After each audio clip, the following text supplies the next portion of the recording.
नमस्कार, मैं हूं शरद द्विवेदी और आज का हमारा मुद्दा है मध्य प्रदेश में सियासी लड़ाई, फिर 3 बच्चों पर आज। तो ये जो मसला है कि बच्चे कितने, ऐसी भी सुगबुगाहट रही चर्चा कि मध्य प्रदेश सरकार उस कानून को स्थगित कर सकती है जिसमें 2 बच्चों से अधिक होने पर सरकारी मुलाजिम के लिए मुसीबत खड़ी हो जाती है, यानी उसकी नौकरी पर संकट आता है। और ऐसे मामले कुछ हुए भी जिनमें लोगों को अपनी नौकरी से भी हाथ धोना पड़ा। बहरहाल, लेकिन ये बहस बड़ी तेज़ी से छिड़ गई है कि अब बच्चे 2 से अधिक होने चाहिए। बीच में ये भी बात सामने आई, संघ की तरफ से सामने आई कि ऐसी रिपोर्ट है कि सिंगल चाइल्ड प्रॉब्लमैटिक होता है, एक बच्चा और ज़रूरी है जो कहीं उसको स्टबर्न, जिद्दी ना हो वो, और कहीं ना कहीं वो शेयरिंग सीखे। बांटना किसको कहते हैं? अकेला व्यक्ति या अकेला बच्चा शेयरिंग, बांटना, बड़े और छोटे का एहसास, इन सारी चीज़ों से वंचित होता है, महरूम होता है। बात सही है, साइकोलॉजिस्ट भी ये बात कहते हैं। तो ये कहानी आगे बढ़ती है, लेकिन मसला ये हो जाता है कि एक बड़े लोकतंत्र में जहाँ 2, 3, 4, 5 या अलग अलग विचार के अनेक राजनीतिक दल होते हैं, वहाँ अगर किसी की तरफ से कोई बात एक पॉजिटिव मैनर में भी उछाली जाती है तो वो दूसरे को राजनीतिक तौर पर चुभती है। यानी टीवी की डिबेट या अखबार में अपना स्टेटमेंट देने के बाद वो मुस्कुराता है और कहता है मजबूरी है शरद जी, बोलना पड़ेगा ना, बात अच्छी है यार, ऐसा नहीं है, ऐसा बिल्कुल भी नहीं है। लेकिन ये चीज़ें एक बड़ी डेमोक्रेसी में बड़ी होनी चाहिए। जैसा आज़ादी के बाद कम से कम 5 या 10 सालों तक हमने देखा कि तब राजनीतिक दल अपने दलों की विचारधारा के समुद्र में डूबते नहीं थे कि वही सत्य है, वही अकाट्य तथ्य है। ऐसा नहीं होता था। डांट पड़ती थी, नाराज़गी होती थी, लेकिन सब आपस में बैठते थे, बात करते थे। उम्मीद की जानी चाहिए कि जैसा हम देखते हैं कि चीज़ें नीचे डिप करती हैं तो ऊपर जाने के लिए करती हैं। ये एक पॉजिटिव थॉट है। और नीचे कितना जाओगे आप? तली से टकरा के फिर ऊपर की तरफ जाओगे। और धर्मवीर भारती साहब तो सूरज का 7वां घोड़ा में कहते ही हैं कि, हालांकि थोड़ा कटाक्ष में कहते हैं कि बड़ा अभागा होता है वो क्षण जब आत्मा पवित्रता की रोशनी देख लेती है। हजारों हजारों साल अंधकार में, गंदगी में, प्रलोभन में रहने के बाद भी मन कहता है वहीं चलना है। पवित्रता की रोशनी लाजवाब थी। तो हम भी बढ़ेंगे उस तरफ, फिर सहमतियां होंगी, फिर हंसेंगे, गलबहियां डालकर आगे बढ़ेंगे। फिलहाल इस पर देखिए हमारी ये स्पेशल रिपोर्ट, फिर डिबेट की तरफ चलेंगे। मध्य प्रदेश में बीजेपी विधायक रामेश्वर शर्मा का बयान एक बार फिर सुर्खियों में है। संघ प्रमुख मोहन भागवत के बयान का समर्थन करते हुए रामेश्वर शर्मा ने हिंदुओं को कम से कम 3 बच्चे पैदा करने की सलाह दे डाली। रामेश्वर शर्मा का कहना है कि 3 बच्चे होना अपराध नहीं है, ये जरूरी है। बीजेपी विधायक ने चिंता जताई कि कई हिंदू परिवारों में बच्चे नहीं हो रहे हैं, युवा देर से शादी कर रहे हैं, जिससे हिंदू परिवारों की पीढ़ियां खत्म होने की कगार पर हैं। उन्होंने ये भी कहा कि जो लोग 5 से 25 बच्चे पैदा कर रहे हैं उनसे हिंदुस्तान को बचाना होगा। परम पूज्य सरसंघ चालक जी या सबकी साधु समाज की या अन्य लोगों की या वरिष्ठ नागरिकों की सबकी ये चिंता है, क्योंकि कई जगह देखने को आ रहा है कई परिवारों में तो बच्चे ही नहीं हो रहे, शादियां बच्चे लेट कर रहे हैं और परिवारों में उनका साथ नहीं हो रहा और उसके कारण परिवार के कुटुंब खत्म होते जा रहे हैं। और इसलिए 3 बच्चे होना कोई अपराध नहीं है, ये होना ही चाहिए और अच्छी बात है। तो 3 बच्चे तो हर हिंदू को अनिवार्य रूप से धीरे धीरे पैदा करना ही चाहिए। रामेश्वर शर्मा के बयान पर कांग्रेस ने तीखा पलटवार किया। पूर्व मंत्री पीसी शर्मा ने इसे ध्यान भटकाने वाली और बेकार की राजनीति बताया। पीसी शर्मा ने सवाल उठाते हुए कहा कि पहले जो बच्चे हैं उन्हें नौकरी क्यों नहीं दी जाती। उन्होंने कहा नौकरियां लगातार खत्म की जा रही हैं। जो बच्चे हैं जो इंजीनियर डॉक्टर हो गए उनको तो नौकरी दो, पहले नए उनको कहाँ से नौकरी दोगे? मैं कह रहा हूँ बार बार, ये हर फ्रंट पे फेल हो गए। इन्होंने कहा था पहले 2014 की 15 लाख सबको हर घर को देंगे, 2 करोड़ युवाओं को रोजगार देंगे, ये सब चीजें इनकी फेल हो गई। दरअसल संघ प्रमुख मोहन भागवत पहले ही कह चुके हैं कि अगर किसी समाज की जन्म दर 2.1 से नीचे चली जाती है तो वो समाज धीरे धीरे खत्म हो जाता है। भागवत ने जनसंख्या नीति पर पुनर्विचार की बात कहते हुए हर परिवार में 3 बच्चों पर जोर देने की बात कही थी। इस बीच खबर थी कि पिछली कैबिनेट में सरकार सरकारी नौकरियों में 2 बच्चों की अनिवार्यता खत्म करने का प्रस्ताव लाने वाली थी, जो तकनीकी वजहों से टाल दिया गया। फिलहाल प्रदेश में 3 बच्चों की नसीहत ने सियासी तापमान बढ़ा दिया है। अब देखना होगा ये बहस नीति तक पहुंचेगी या फिर बयानबाजी तक ही सीमित रह जाएगी। बहुत सारी चीज़ें, जैसा मैंने आपसे पहले कहा कि राजनीतिक विमर्श में जब डूबती और ऊपर आती हैं तो हम बहुत कुछ उसे राजनीतिक चश्मे से देखते हैं। चीन के बारे में रिपोर्ट यह है कि वहाँ शादी नाम की संस्था और बच्चों को लेकर एक उदासीनता युवा पीढ़ी में व्याप्त हो गई है। बहुत एग्रेसिवली आपने परिवार नियोजन का कैंपेन चलाया। जापान की बात करें या दुनिया के और देशों की बात करें और खुद भारत की बात करें तो मुझे याद है आज से 15 साल पहले एक लीडिंग न्यूज़ मैगजीन की कवर स्टोरी थी, डबल इनकम नो किड्स। ये मिडिल क्लास के वर्किंग पेरेंट्स का नारा है, यानी हमारी आय दुगनी है, बच्चा नहीं चाहिए। और एक चिकित्सक का बड़ा, वो भी सुन लीजिए बात, क्योंकि ये राजनीति से अलग बातें हैं।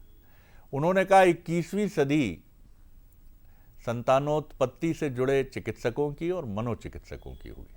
कारण, शादी जितनी डिले होगी उतना ही 30 और 28 और 30 के बीच अगर शादी होगी तो निश्चित तौर पर कुछ चुनौतियां आती हैं और इन चुनौतियों के पीछे पैकेज का तनाव बहुत बड़ा कारण है। लेकिन ये सारी चीज़ें राजनीति की बहस में गुम हो जाती हैं।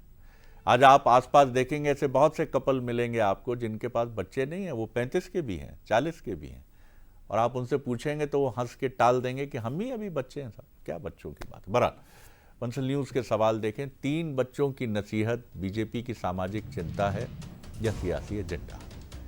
क्या इससे सरकार पर जनसंख्या नीति पर ठोस फैसला लेने का दबाव बनेगा?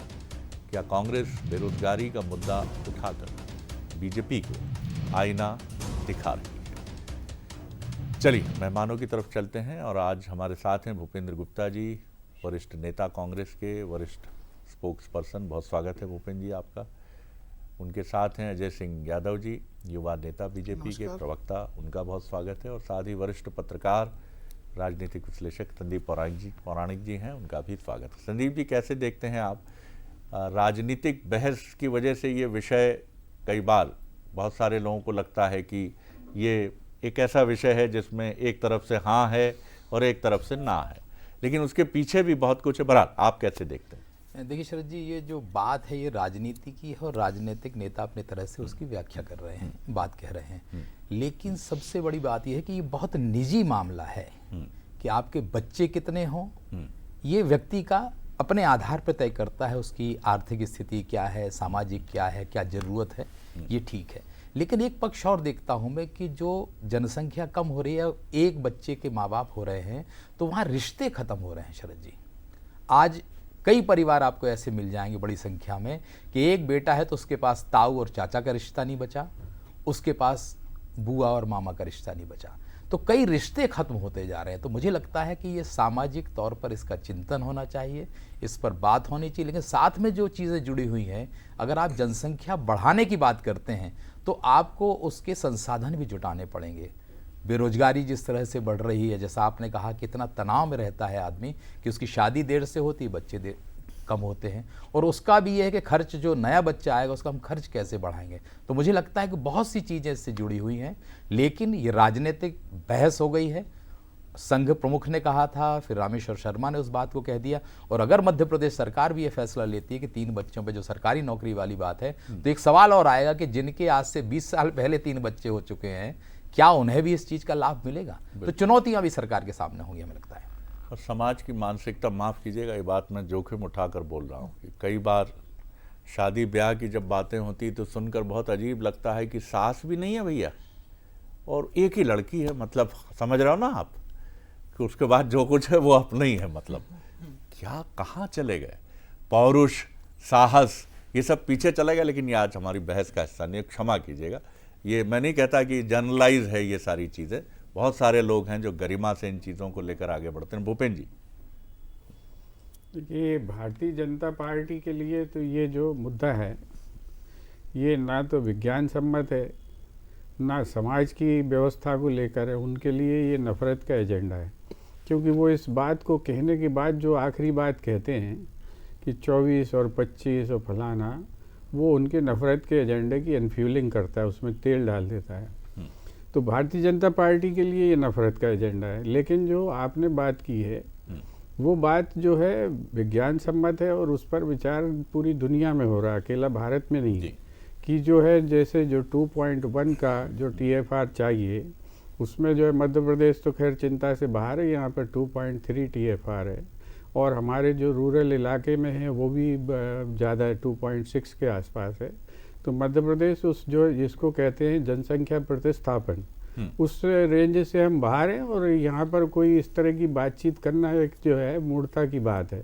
दूसरी चीज़, अगर भारतीय जनता पार्टी वैज्ञानिक रूप से या सामाजिक रूप से इतनी चिंतित है तो उसको इस बात का जवाब देना चाहिए कि अभी उसने जो है जनसंख्या नियंत्रण का जो बिल है वो सदन में क्यों रखा है, संसद में क्यों रखा है, इसका जवाब उन्हें देना चाहिए। अगर जो है वो श्री भागवत जी के आदर्शों से चलते हैं, उनकी बातचीत से चलते हैं और उस पर विचार करके नीतियाँ बनाते हैं, तो फिर उन्होंने ये बिल क्यों रखा अभी जो है संसद में। और वो भी बिल रखने वाले सज्जन तो जो है अपने आप को संघ विचारक के रूप में मशहूर करते हैं, उन्होंने रखा वो बिल। तो ये जो विरोधाभास है, ये बेसिकली समाज को जो है एक नफ़रत के विमर्श में ढकेलने के लिए होता है। और रामेश्वर शर्मा जी जैसे लोगों की तो जो है दूसरी व्यवस्था है, उन्हें मंत्री बनना है, तो जितनी जो है वो इस तरह की बात करेंगे नफरत की, उनके नंबर बढ़ते जाते हैं, ऐसा उन्हें प्रतीत होता है कि शायद वो इससे मंत्री बन जाएं। दूसरी बात मैं आपसे कहना चाहता हूँ कि आज जो परिस्थिति है, ये जो नफरत की जो दुकान चलाने वालों को मैं ये बताना चाहता हूँ कि वो उन्हीं की सरकार का जो 19 से 21 तक के सर्वेक्षणों को उठा लें। अभी मोदी जी की सरकार ने सर्वेक्षण किया हुआ है कि भारत का जो औसत TFR है वो 1.96 के आसपास है, कि औसतन एक महिला जो है 1.96 बच्चे पैदा कर पाती है, और जो उसमें मुस्लिम समाज का जो वो है 2.3। तो कितना अंतर है, इससे आप लगा लीजिए 0.3 का डिफरेंस है। तो ये जो है पूरे मुसलमान ही मुसलमान इस देश में हो जाएंगे और इस देश पर कब्जा कर लेंगे और इस देश के जो है सारे हिंदुओं को लूट लेंगे। ये जो नफरत का एजेंडा है, ये वो अपने खुद के जो है सर्वेक्षणों में नहीं देखते। ये जो है ये सैंपल सर्वे ऑफ इंडिया की रिपोर्ट है, उसको पढ़ ले बीजेपी के लोग और फिर अपने इस नफरत के एजेंडे को आगे चलाएं। भूपेन जी की जो सबसे बड़ी आपत्ति है कांग्रेस की तरफ से वो ये है कि इसके पीछे एक सामाजिक विमर्श, मनोवैज्ञानिक विमर्श नहीं है, बल्कि इसके पीछे एक डिवाइड करने की एक सोच है। जी देखिए शरद जी, बेहद महत्वपूर्ण विषय हो। जिस तरह से पिछले 70 सालों में समाज का स्ट्रक्चर बदला है, तो आज इस महत्वपूर्ण विषय पर चर्चा होना चाहिए। पारिवारिक सामाजिक विषयों को आपने भी रखा, संदीप जी ने भी रखा, और साथ में भूपेन जी ने इसको राजनीति से भी जोड़ा। तो मैं राजनीतिक रूप से ही बात करता हूँ। आप आंकड़ों की बात करते हैं, 1951 और 2011 में दोनों जनगणना आपकी सरकारों ने की, तो हिंदू सनातन धर्म के आबादी जो 85% होती थी वो 78% हुई, और एक वर्ग जिसकी 9% थी वो 2011 में ही 15% हो गई, और अभी जो आंकड़े हैं वो तो कहते हैं 20% हो गई है। तो कहीं ना कहीं ये जनगणना में इनबैलेंस तो सामने दिखता है। तो ऐसे में आपका ये कहना कि राजनीति कर रहे हैं, तो अगर किसी विशेष धर्म की संख्या बढ़ रही है जो कि नेचुरल नहीं है, और किसी विशेष धर्म की जनसंख्या में कमी आ रही है, तो क्या ऐसे विषय पे संवेदनशील नहीं होना चाहिए? संसद में आपका जो बिल है वो देखिए, ये तो चर्चा का विषय है और ये कोई अभी किसी के लिए बाध्यता नहीं है। ये रामेश्वर शर्मा जी या अन्य लोगों ने सुझाव दिए हैं, तो समाज को क्या इन सुझावों पे चर्चा भी नहीं करना चाहिए? तो ये चर्चा के स्तर पे बात है, और अन्यथा किसका परिवार कितनी संख्या है वो तो सभी स्वतंत्र है, ये तो सभी लोग जानते हैं, कोई सरकार का फाउंडेशन तो है नहीं। लेकिन जनसंख्या नियंत्रण के लिए जो नियम बने, उन उनका कहीं ना कहीं एक वर्ग ने पालन नहीं किया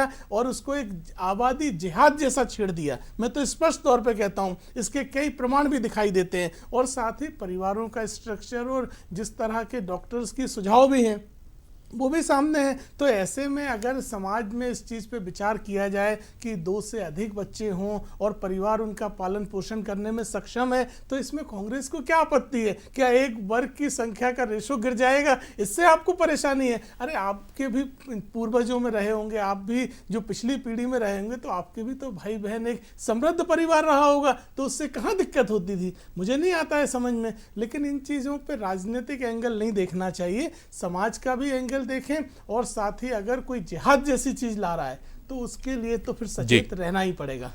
संदीप जी, ये एक पॉलिटिकल डिबेट का सब्जेक्ट नहीं है। अगर आप इसे लेकर गंभीरता से इस विमर्श को लोगों तक पहुंचाना चाहते हैं तो जैसे आपने परिवार नियोजन के लिए लंबी लड़ाई लड़ी और मनोवैज्ञानिक तौर पर आप समझाने में कामयाब हुए कि अगर आपके बच्चे आपकी आय के हिसाब से अधिक हो जाते हैं, बहुत अधिक हो जाते हैं, तो आप किसी का पालन पोषण नहीं कर पाते। धीरे धीरे ये नीचे तक गया, ये नीचे तक पहुंचा और लोगों ने परिवार नियोजन को स्वेच्छा से अपनाया। क्योंकि हमारे यहाँ भी आपातकाल की कहानियाँ हैं कि जबरन किया गया, ये किया गया, फोर्स किया गया। बीच बीच में खबरें आ भी जाती थी कि नसबंदी के ऑपरेशन के लिए दबाव डालता। ये 80 के दशक या 85 तक की बात थी। लेकिन अब अगर आपको ये पहुंचाना है तो राजनीतिक विमर्श से हट के एक डायलॉग बनाना पड़ेगा और 10-15 साल लगेंगे इसको नीचे तक ले जाने में।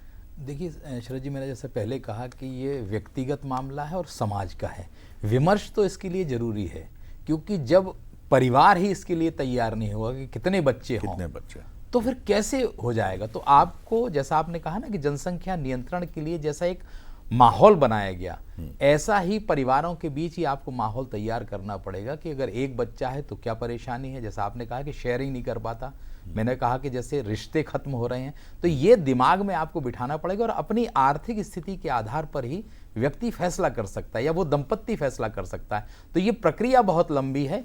विमर्श शुरू हुआ है, अगर इसमें समाज की, मुझे लगता है कि राजनीतिक दलों से ज्यादा अगर समाज में विमर्श शुरू होगा और उसमें जो राह निकलेगी और लोगों के दिमाग पर जो असर करेगी, मुझे लगता है कि वही राह अंतिम होगी। ये तो राजनीति है, राजनीतिक दल अपने तरह से बात करेंगे, वोट की बात होगी और एक समाज को दूसरे समाज से दूर करने की भी कोशिश होगी। मुझे लगता है कि वोट के लिए ये सारी चीजें चलती हैं, लेकिन सामाजिक विमर्श एक बड़ा पहल कर सकता है। अभी भूपेंद्र जी को हम सब सुन भी रहे थे, उन्होंने भी बड़े मन से कहा कि अगर आपको करना है तो ये बात सही है। उन्होंने भी इससे सहमति जताई कि एक से अधिक बच्चा उन सामाजिक चुनौतियों से पार पाने में संभवतः मदद कर पाएगा। प्रोबेबली इट हेल्प अस, ये हमारी मदद कर सकता। जी भूपेंद्र जी, आप देखिए, ये पहले तो मैं जो है अजय भाई को जो है, चूँकि ये भी पढ़ने लिखने वाले व्यक्ति हैं, तो मैं बताना चाहता हूँ कि कम से कम अपनी सरकार की रिपोर्टें पढ़ लिया करें। ये 51 और 2011 में ही अटके हुए हैं। इनकी सरकार, मोदी सरकार 19, 21, 22 और 23 में रिपोर्टें दे चुकी है। वो रिपोर्ट इनने पढ़ी नहीं, वो पढ़ लें तो इनके जो है जाले साफ हो जाएंगे। दूसरी चीज़ मैं आपसे कहना चाहता हूँ कि जो धार्मिक आधार पर भी इसका आकलन इनकी सरकार ने करवाया, उसी में मैंने बताया कि जो है मुस्लिम आबादी 2.34 TFR से आगे बढ़ रही है। और उसमें जो है और भी चिंतनीय जो बात है वो ये है कि हम तो फिर भी 2 के पास बैठे हुए हैं। आप देखें, ईसाई तो 1.6, बौद्ध 1.7, जैन जो है और कम, और सिख तो और भी कम। ये तो सारे लोग समूहों की जो है ये घट रही है। तो जब सारे समूहों की घट रही है और उस दृष्टि से ये सैंपल सर्वे ऑफ इंडिया की रिपोर्ट है, आप अभी गूगल भी कर सकते हैं। तो जब ये सारी चीज़ें देश में घट रही हैं और ये पूरी दुनिया में चिंता का विषय क्यों है, क्योंकि 2.1 और 2 का जो रेशियो है वो जनसंख्या प्रतिस्थापन के हिसाब से जो है टेक्निकली आवश्यक है। आवश्यक ऐसे है कि अगर जितने लोग जिन पैदा हुए हैं और जितने लोग मर रहे हैं, इस रेशियो को कायम करके हमें स्थिर जनसंख्या रखनी है, तो इसको 2 या 2.1 के आसपास होना चाहिए। तो ये जो है ये साइंटिफिक बात है। अब इसमें जो है किसी के 25 हैं और 40, ये जो बातचीत करने वाले लोग जो है ये जहर की पुड़ियाँ लेके घूमते हैं, वो दुखद है। और आपत्ति कांग्रेस जब करती है तो इस पर करती है। हमने भी जनसंख्या नीति बनाई थी, हमारे 2 की नीति हम ही लाए थे ना। तब भी यही कैलकुलेशन थी कि 2 जो है जनसंख्या प्रतिस्थापन का रेशियो है। और आज भी जो बात हो रही है, चाहे बीजेपी ने अभी जो बिल रखा है उसमें क्या है, उसमें भी यही बात कर रहे हैं वो। तो हमसे तुम अलग जाओगे कहाँ से भाग के, जो इसको झुटला कहाँ से दोगे? ये जो चीज़ है तो उसको जो है उसी संदर्भ में बात करनी चाहिए, और उसके संदर्भ में जब बात होगी तो पूरा हिंदुस्तान सामने खड़ा होगा। आज क्या मुसलमानों की जो इतनी नीचे आ गई है प्रजनन दर, वो कैसे आ गई है? वो इसीलिए आ गई है कि क्योंकि उन्होंने भी इस कार्यक्रम को अपनाया है। आज जो है बाकी धर्मों की जो है इतनी प्रजनन दर नीचे कैसे आ गई, हिंदुओं से भी जो है बहुत नीचे है, तो कैसे आ गई? वो उन्होंने भी उसको अपनाया है। और इसके 2 बड़े फार्मूले हैं। आज से 30 साल पहले मैंने एक डिबेट की थी MACT में, उस डिबेट का मैं आपको हिस्सा बता रहा हूँ कि ये 2 विरोधाभासी आर्थिक वर्ग होते हैं। गरीब के घर में जितने बच्चे होते हैं उससे आय का स्रोत बढ़ता है, उतने काम करने वाले लोग बढ़ जाते हैं, क्योंकि वो लेबर ओरिएंटेशन में जाता है। और अमीर के घर में अगर जो है बच्चा होता है तो उसकी संपत्ति का बंटवारा बढ़ जाता है। तो ये 2 चिंतन समाज के 2 वर्गों के बीच में अलग अलग चलते हैं। अगर गरीब हिंदू होगा तो उसके यहाँ भी ज्यादा बच्चे होंगे, गरीब मुसलमान होगा तो उसके यहाँ भी ज्यादा बच्चे होंगे। ये जो है ये आर्थिक पक्ष उसका जो है इसी को समझ के करना चाहिए। तकनीकी पक्ष को मैं ढूंढ रहा था जो भूपेंद्र जी जिन बातों को कह रहे थे, टोटल फर्टिलिटी रेट TFR जो वो बात कह रहे थे, इसको ऐसे समझिए कि टोटल फर्टिलिटी रेट यानी कि कुल प्रजनन दर भारत की। तो भारत की जो प्रजनन दर है, अगर ये प्रजनन दर TFR जिसको भूपेंद्र जी ने कहा 2.1 से अधिक होती है तो आबादी बढ़ती है, यानी आप इंक्रीजिंग ट्रेंड की तरफ जा रहे हैं। 2.1 के आसपास ही रहती है तो स्थिर रहती है, यानी आप एक स्थिर इंडेक्स की तरफ बढ़ रहे हैं। तो भारत की करीब करीब 2.1 के आसपास ही है, स्थिर है इसमें। और केरल, तमिलनाडु, पंजाब में तो TFR 1.6 और 1.8 तक आ गया, यानी कुल प्रजनन दर 2.1 से नीचे है। भविष्य में कामकाजी उम्र की आबादी घटने से बुजुर्गों की आबादी भारत में बढ़ने की एक बड़ी चुनौती भी है, जिस पर विचार तो अभी से गंभीरता से राजनीति से हटके होना चाहिए। जी अजय जी। देखिए शरद जी, ये बेहद महत्वपूर्ण विषय है, और भूपेंद्र जी ने जिस आंकड़े को बड़ा छोटा सा कह दिया कि हिंदुओं की 1.9 है और मुस्लिमों की 2.4 ही तो है, तो वो 1.9 और 2.4 भी परसेंटेज में लगभग 30-40% अधिक हो जाती है। तो उस अंतर को अगर आप माने कि नहीं है तो कोई अंतर ही नहीं है। तो ये किस तरह का रेशो है, और सरकार द्वारा जिस तरह से नियमों में रिलैक्सेशन करने की इसको अजय जी हिंदू और उसमें जाति में बांटें, या फिर इसको देखें कि वो एक स्थिरीकरण की तरफ सब बढ़े? देखिए, लेकिन जिस तरह से जनसंख्या के रेशो बदले हैं, जिस तरह से एक वर्ग विशेष की 85% से 78% आबादी आ गई, और जहां परसेंटेज 9 से और 2011 का सेंसस है 15%। आप चेक कर लीजिएगा, आपके पास डेटा मुझे लगता है क्लियर नहीं है। आपने अभी आपके पास निकालो कैसे आया 40%? मुझे लगता है प्रजनन दर में जो वृद्धि है 2.4 जो है वो 40% होता है लगभग अंतर उतना ही है। कैसे करो ना लगभग? देखिए, लेकिन दो का भाग दे, अरे भाई 2 का भाग दे, मुझे एक चीज समझ में नहीं आ रहा है। 40% बनाने में आपको 1 सेकंड लगा, यही तो जहर है। ये नहीं आता है यही जहर है भूपेंद्र जी। एक यही जहर है। ये 20% को आपने जैसे ही 40% किया तो ये जहर का जहर आप ही कर रहे हैं। तो ये आप ही नहीं डाला जहर, अब भी यही बैठे बैठे डाल दिया, यही बैठे बैठे आपने जहर डाल दिया भैया। अरे 20-30 जो भी है, अरे जो भी क्यों है, अभी 40 से तुम तो अभी उतर ही नहीं रहते नीचे, अब 20-30 पे आ गए। ये जो है जरा लगभग 40% हमने आपकी तारीफ की पढ़े लिखे आदमी के रूप में, और आपने जो है तत्काल ऐसा बता दिया कि आप पढ़े लिखे नहीं है। तो भाई साहब चलिए बढ़िया बहस थी जिसमें आपने जो है जहर की पुड़िया डाल दी। ये टेक्निकल बहस है। चलिए, वक्त कम है। एक और इम्पोर्टेंट 40% निकालो, आप कैसे निकाला? राजनीतिक रूप से आपको लाभ देता है, इसलिए आप इसका सपोर्ट। चलिए, वक्त नहीं है, वाइंड अप करूंगा। एक और इम्पोर्टेंट आंकड़ा देकर वाइंड अप कर रहा हूं। जी संदीप जी, एक क्विक कमेंट आपका। संदीप जी बहुत 15 सेकंड। संदीप जी 15 सेकंड। जी शरद जी, ये विषय तो राजनीतिक हो गया है। मुझे लगता है कि सामाजिक विमर्श इस पे होना चाहिए कि समाज के लिए, देश के लिए क्या जरूरी है, उस दिशा में आगे बढ़ना चाहिए और यही पहल राजनीतिक दलों को भी करनी चाहिए। देखिए, चीन ने बहुत एग्रेसिव किया, ये फिगर भी बहुत अलार्मिंग है। चीन में TFR है 1.0 से 1.1, जो बेहद कम है। यानी चीन इज बिकमिंग, मतलब आप कह सकते हैं कि बुजुर्गों का एक आने वाले समय में बहुत बड़ा देश बनेगा।